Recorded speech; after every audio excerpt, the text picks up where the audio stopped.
all stars of the show.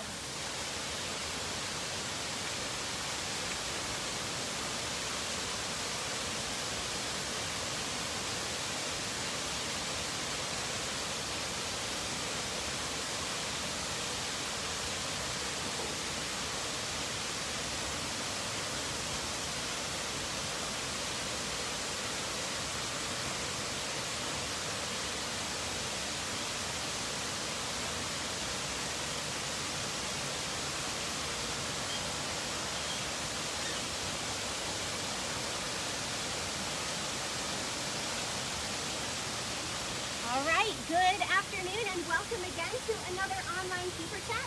My name is Claire. I'm one of the interpretive specialists here at the Fort Worth Zoo, and I'm joined today by Dana, who is one of our Bonobo keepers.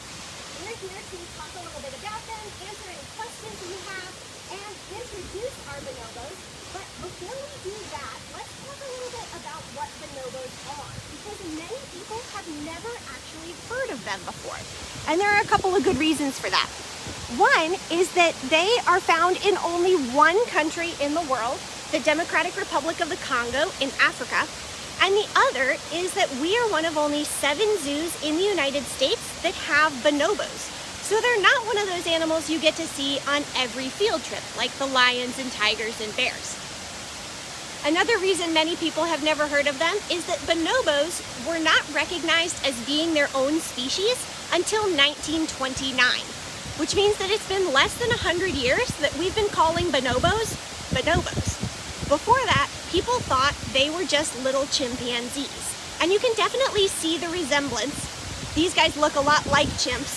They are now classified as being in the same genus, just a different species from chimps. So they're kind of like cousins, and we'll tell you how to tell the difference between them here in a second as well. But now that we know what bonobos are, I'm going to let our keeper introduce everybody. Okay, welcome to our chat. My name is Dana. I've been a bonobo keeper here at the Fort Worth Zoo for the past 16 years, so I've been working with these guys for a long time. One of the main ways you can tell a difference between a bonobo and a chimpanzee is that bonobos are a lot leaner than chimpanzees. As you can see, they have the long, lean arms and legs. They're not shorter, but they are leaner, which means that they weigh less. Bonobos will range in weight from about 80 to 120 pounds.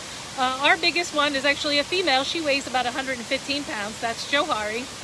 But a chimpanzee could weigh 150 pounds, no problem. And if you saw a 150-pound bonobo, that would be an obese bonobo. They are not supposed to be that big. So say if they were on the football team, the chimps would be the linebackers, and the bonobos would be the wide receivers with those long, lean arms and legs. Another way you can tell them apart is by looking at their faces. Bonobos have a dark face their whole lives. So if you see the little one out there, a Sally, we call her Sally for her nickname. See how Sally's face is dark. But chimps are born with a lighter colored face, and then it darkens as they get older. Also, when you look at their faces, bonobos have very distinct pink lips and then a very fancy hairdo, which you can see on some of the adults there. Their hair parts down the middle, and then it makes a little wing on either side. So that's another way you can tell that you're looking at a bonobo and not a chimpanzee. The dark face, the pink lips, and the fancy hairdo. I should tell you who's out here before I continue, because we have 2 of our mothers and their children out here. So happy early Mother's Day to you mothers watching at home, and also to our bonobos here. The older mother's name is Malayla, and she is on the left. She is 26 years old. Her son is the older male that's out here. His name is, the only male that's out here, is Makolo, and we call him Max, and he is 7. He was born here in Fort Worth. And then our younger one out here, Sally, is 3 years old. Sometimes Sally will wave. I don't know. She's eating her lunch right now. But Sally is sitting next to her mother, Machumba, and Machumba is 19 years old. We have 6 other bonobos here at the Fort Worth Zoo, ranging in age from our oldest male, Kevin, who is 44 years old, to our youngest here, Asali, who is 3. So now that we're talking about all the females, another way that you can tell the difference, or that there is a difference between bonobos and chimpanzees, is that chimpanzees are male-dominated, but bonobos are female-dominated. So yay for the girls out there, is that the girls are in charge. And also you might sometimes hear people call a bonobo the hippie apes, and that's because they have a much more peaceful and passive society, as opposed to chimps, who are known to be more aggressive. So maybe when girls rule, we know how to keep the peace. I don't know, that's just my theory, but they are known to be a lot more peaceful. So that means that even though Makolo out here is eating his lunch with the rest of them, because he's the only male, he is the least dominant of this group because he's out with 3 females. And that means that the males actually will get their status from their mothers because their mothers will stick up for and protect their sons. So even though we have 2 older males here, Kevin and Victor, who are 44 and 37, they are actually lower in dominance than our younger males because they don't have their mothers here to stick up for them like these guys do. Another difference between bonobos and chimps is that bonobos live in what's called a fission-fusion society, meaning that they're not in one large static group. They will mix and mingle between groups throughout the day. And that is what we do here at the Fort Worth Zoo as well. Even though we have 10 bonobos, sometimes they're in 2 groups and sometimes they're in 3 groups. They're actually in 3 groups today. So some of our other bonobos are in the indoor exhibit and then some of them are off exhibit. I rotated them at lunch so they all get a chance to be inside and outside. And luckily the sun has come out now, so it's a nice day for them to be outside today. Now, one of the first things we like to tell people about bonobos is that bonobos are actually not monkeys. They're apes.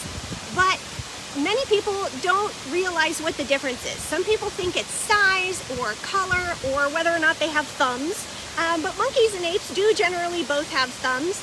The difference is that apes are missing their tail. So if it looks like a monkey and it doesn't have a tail, then it's actually an ape. And you can tell as these guys are moving around, they definitely don't have any kind of tail. Bonobos are classified as one of the 4 great apes. So those would be the biggest apes. That would be bonobos, chimpanzees, orangutans, and gorillas. So they're in that group of the biggest ones, even though these guys don't tend to get quite as big as gorillas. Now, you're watching our bonobos out here enjoying a little bit of a lunch and a special snack for our afternoon chat.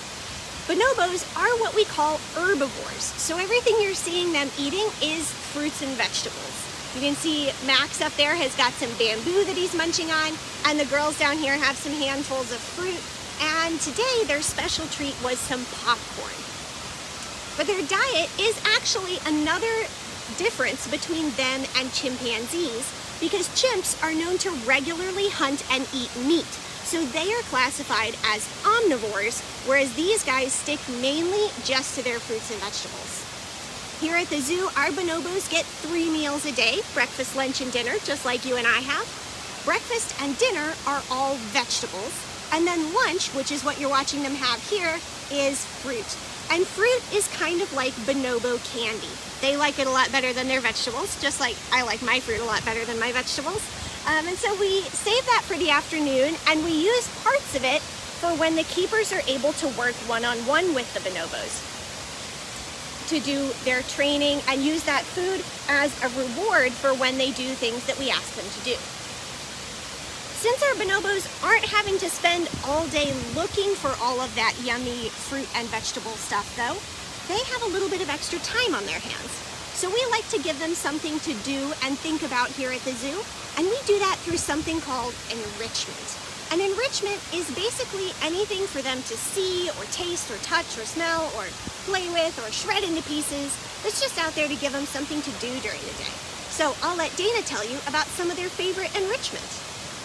Okay, enrichment can be a food item or a non-food item. So as you're looking at their enclosure here, you can see all the different things that are hanging up, the barrels and the wooden, we call it a bee feeder. We had some oatmeal smeared on there before, things that they can swing on like the hammocks and they can climb on. And also there's different levels in their exhibit, so they can use their hands and feet, climb up and down the different levels or climb up to the ledge up top there if they want to. That is all considered enrichment because they're not just living on a flat surface. Also, we give them things to, special things to eat besides their normal diet of fruits and vegetables. As Claire mentioned, they're eating some browse and popcorn now, but they're allowed to have a lot of healthy treats, probably just like you give your children at home. They're not allowed to have any sugar, salt, or fat because that's bad for their teeth and also for their heart and their weight. We don't want them to gain weight. But that popcorn is air pop, so it's nice and healthy. They can also have Cheerios. That's a healthy snack. A lot of kids like those too. They can have dried fruit. They get like dried apricots or raisins or pears and apples. They also like oatmeal. That's what I gave them this morning. They had some cinnamon and vanilla in their oatmeal, so they like that a lot.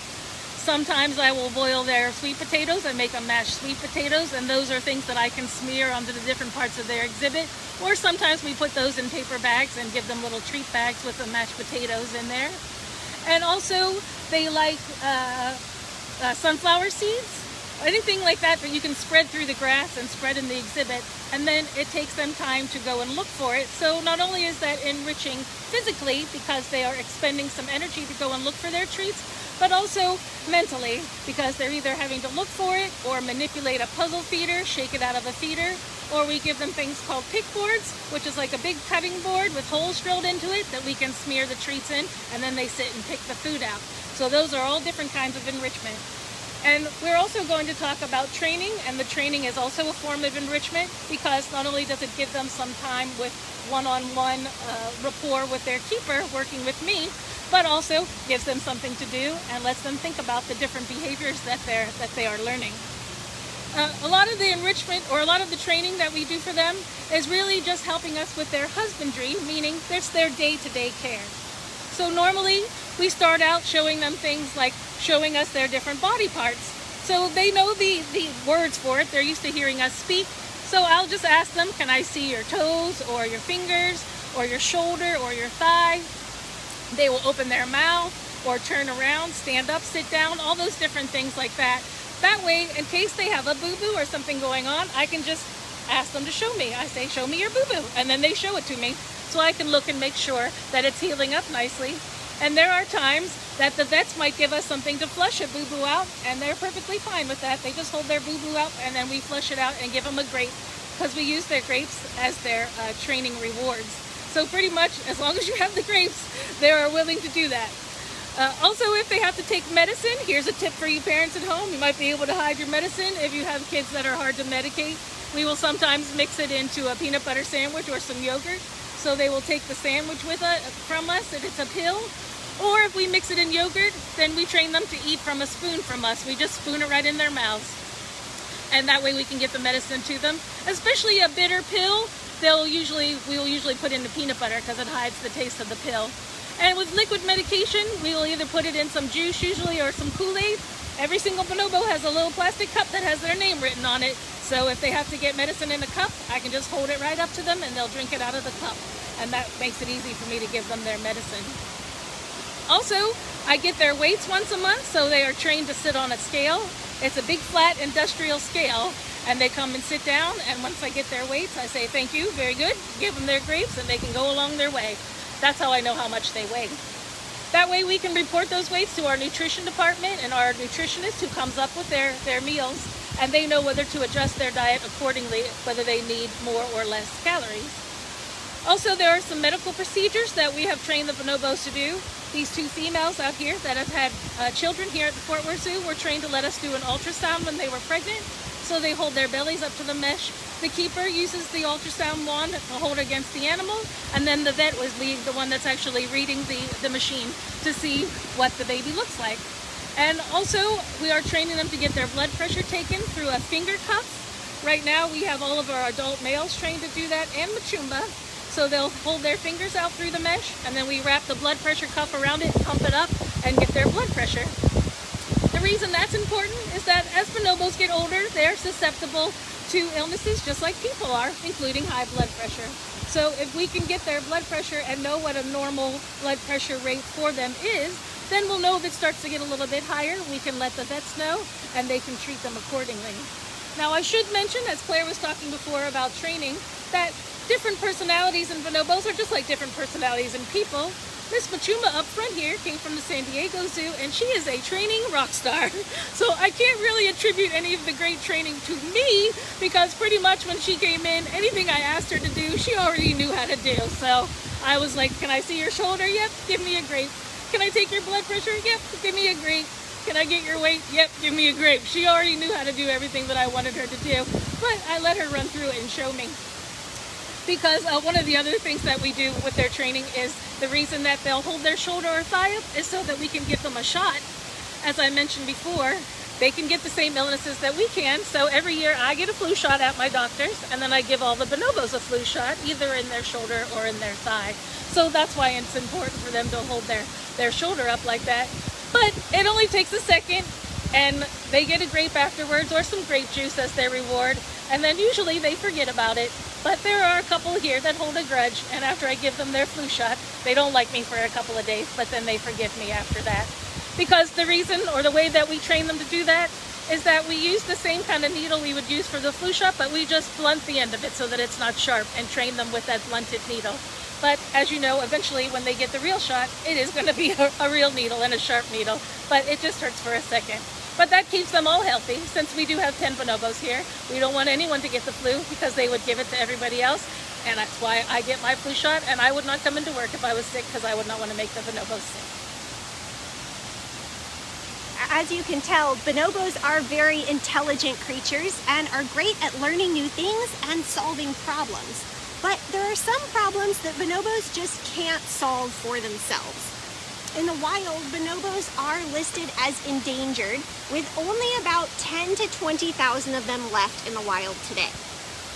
One of the main problems that they face is habitat loss, as the forests where they live are cut down to make room for things like mines and farms. In fact, farms make up about 80% of the reason that people cut down trees in the tropical areas all around the world to make room for farming operations. That means, though, that buying sustainably produced products here in the United States is one of the best ways that you can help the bonobos that are all the way over in Africa in the wild. Now, if you tuned into our gorilla chat just a couple of weeks ago, you learned about finding palm oil that's sustainable in different products in the grocery store. But there are different kinds of products besides palm oil that can also be grown in those areas. So to look for different kinds of products, try looking for the Rainforest Alliance logo. It looks like this with a little frog in the green sunshine. It can be found on all different kinds of products like bananas, tea, chocolate, coffee, tissues, and even flowers. And when you find a product that has that logo on it, it's certified to have been produced on a farm that uses sustainable processes. So when you're buying things like this, you're not only supporting the bonobos right now with that particular product, but you're also helping to encourage other farmers and companies to start using sustainable practices as well. So the next time you go to the grocery store, make it a frog finding expedition. See how many different products you can find with that Rainforest Alliance logo on them, because when you find the frog, you're benefiting the bonobos. We'll turn it over to you guys now. Does anybody have any questions about the bonobos? Where do they sleep at night? So our bonobos actually have several rooms inside this building that you can see over to the left-hand side of their exhibit. So they have several different rooms that the keeper can put them in their different groups. And they always get some big piles of hay, and then sometimes things like cardboard or sheets or blankets, and they each build themselves a big fluffy nest to sleep in every night. How many different types of primates are here at the zoo? Here at the zoo, we have 8 different kinds of primates. We have lemurs and tamarins over by the Museum of Living Art. And then here in the world of primates, we have gorillas, bonobos, orangutans, gibbons, colobus monkeys, and mandrills. And how do all the bonobos get along together? The bonobos, they get along with each other, some of them better than others, and that is why when I was talking before about keeping them in separate groups, that's why we don't keep all 10 of them together, because we've learned through trial and error that there are some times, especially with Malayla out here, and then we have another female, they just try and show how dominant they are over some of the more submissive males. So that's why we don't keep all 10 of them together. And we know which groups that we can keep them in. So really, the mothers and the children stay together. One interesting thing to point out is that Makolo up there, who is 7, is pretty much on the cusp of becoming an adult bonobo. About 8 years of age is when they're considered adults. So pretty soon he'll be ready to be separated from his mother, where he won't have to stay with her at night. And then I think that he'll be able to go in with our 2 older boys who would probably love to have some time with Makolo. And like I said, I can switch their groups around, but we know from watching how they are with each other that we just want to make sure that we put the ones together that get along with each other. what do they eat, and what are some of their favorite foods? So bonobos are what we call herbivores, which means they stick mainly just to their fruits and vegetables. So here they can get pretty much any kind of fruit or vegetable you can think of. They get a wide variety of different things, and they're not super picky about them. And then they can also get special snacks like Dana was talking about. Things like air-popped popcorn or raisins or sunflower seeds. They love all sorts of little treats like that. Are they capable of displaying bipedalism? Yes, they are. And that is one way that you can also tell the difference between a bonobo and a chimp and the other great apes, is that bonobos are the ones that will walk upright more so than any of the other great apes. So you will see them sometimes walk all the way across the exhibit upright just like a person, and sometimes see them walking across the fire hoses that are out there like they're balancing on a tightrope, except they don't need to hold on with their hands. They can just walk upright with their feet, because they have thumbs on their feet, so they can grip with their feet as well as their hands. So yes, out of all of the great apes, this is the one that you will see walking upright the most, is the bonobo. And how much do they weigh? They will weigh between 80 and 120 pounds. The largest one that we have here, Johari, who is our dominant female, weighs about 112, 114 pounds. Normally, with the chimps and bonobos, the males will outweigh the females just slightly. But in her case, she's not fat, she's just big boned. She's just a big bone girl. So she weighs about 10 pounds more than our adult males, who all weigh around 105 pounds. And these two females out here, Malayla we call her little petite flower, because she has a much more slim and trim body frame. So she's only a little around 80 pounds, whereas Machumba is in the 90, 95 pound range. She's a little bigger. But like I said, you can see just like people have different body types, so do bonobos. So there's some variation there. How old do they get? Bonobos can live into their 50s in captivity. Our oldest, Kevin, is 44 years old. The next oldest male, Victor, is 37 years old. So at 44, Kevin would be considered a geriatric bonobo, but he's still spunky. And Kevin's the one, if people remember that come out here to the zoo, if you see one waving at you all the time, that's Kevin, because that's his famous move. He likes to wave to the visitors. How many babies do bonobos usually have at once? They can have twins, but that is unusual.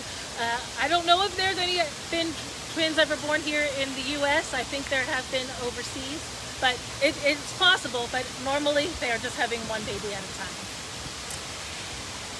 And what happens if you get too many bonobos? Does that ever happen?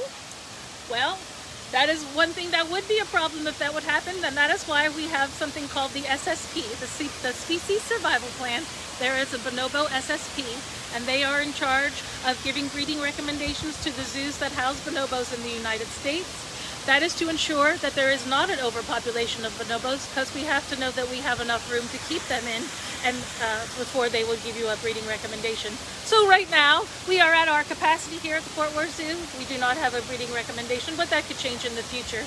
But the SSP is very important because they have everybody's genetics mapped out, and that way they know who is related to who. And talk about the differences again between chimps and bonobos. The main difference physically between chimps and bonobos are that bonobos are much leaner than chimpanzees. Chimps are very stocky and muscular, while bonobos have long, lean arms and legs.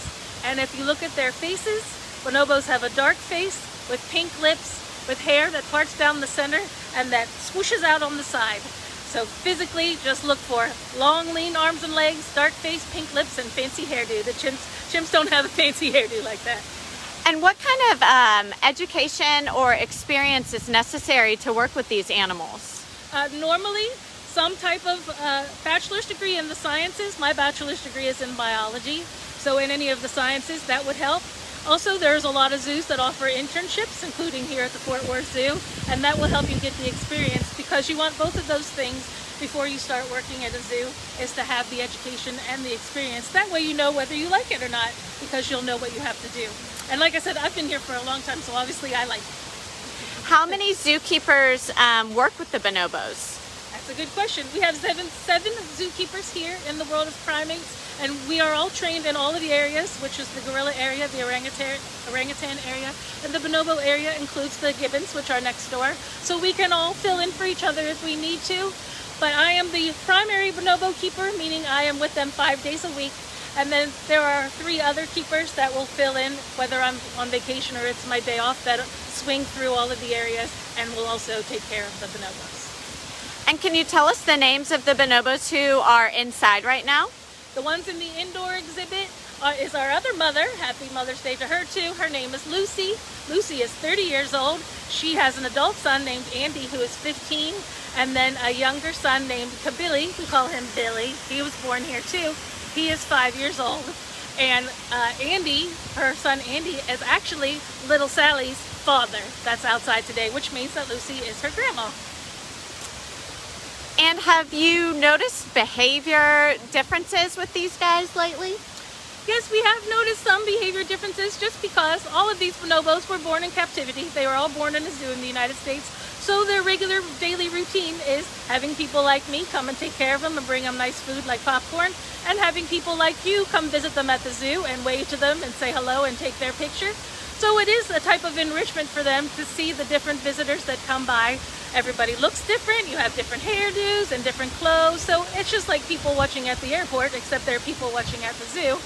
So there is a little bit of difference for them not seeing the crowds that are here, even though they still see us, because of course we love the bonobos. We come to take care of them every day. But I don't have the time to be with them 8 hours a day right in front of them like they're used to seeing people walk by. So I'm sure that as much as you guys all miss coming to the Fort Worth Zoo, the bonobos will love to see you come back as well, because they'll enjoy having you all look at them and take their picture again.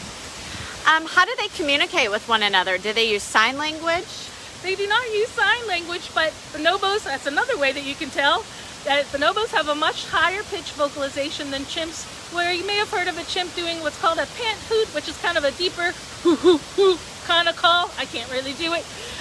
Some of the male bonobos will do it, but the females do not. All the bonobos, especially when they're excited, if there's food or something new, a new toy in their exhibit, or a new bonobo coming in, they make a real high-pitched squeak, almost like when you let the air out of a balloon. And sometimes people call that a peep or a squeak, but that is one thing you don't hear chimps doing. You know it's a bonobo when you hear that beep, beep, beep. You hear the real loud, high-pitched squeak, you know the bonobos are in town. How many zoos in the country have bonobos? Is it rare to have them here in Fort Worth? It is. We are actually one of only 7 zoos in the United States that have bonobos, and we're the only ones in Texas to have them. And are they endangered? They are classified as endangered currently, with an estimated 10 to 20,000 of them left in the wild. But here in the United States, within those 7 zoos, there are only about 100 of them. So with us having 10, we have about 10% of the United States population. And I'm seeing a lot of questions about when the zoo is going to open back up. And I'm actually going to take this one from behind the camera. We do not yet have an official date set for reopening, but we're having many internal discussions on ways that we can safely open back up to the public. We're also waiting to hear guidance from state and local health and government officials. So as soon as we hear from them and we're able to get these requirements in place, we will open back up. And as soon as we have that news, we'll share it with you guys. Please just keep an eye on our social media channels and our website. And as soon as we know, we will let you know. All right, well, thank you all for coming again. Dana and I really enjoyed getting to talk to you. We hope to get to see you in person again, along with our bonobos. But until then, stay safe and have a great rest of your day. Happy Mother's Day out there to everyone.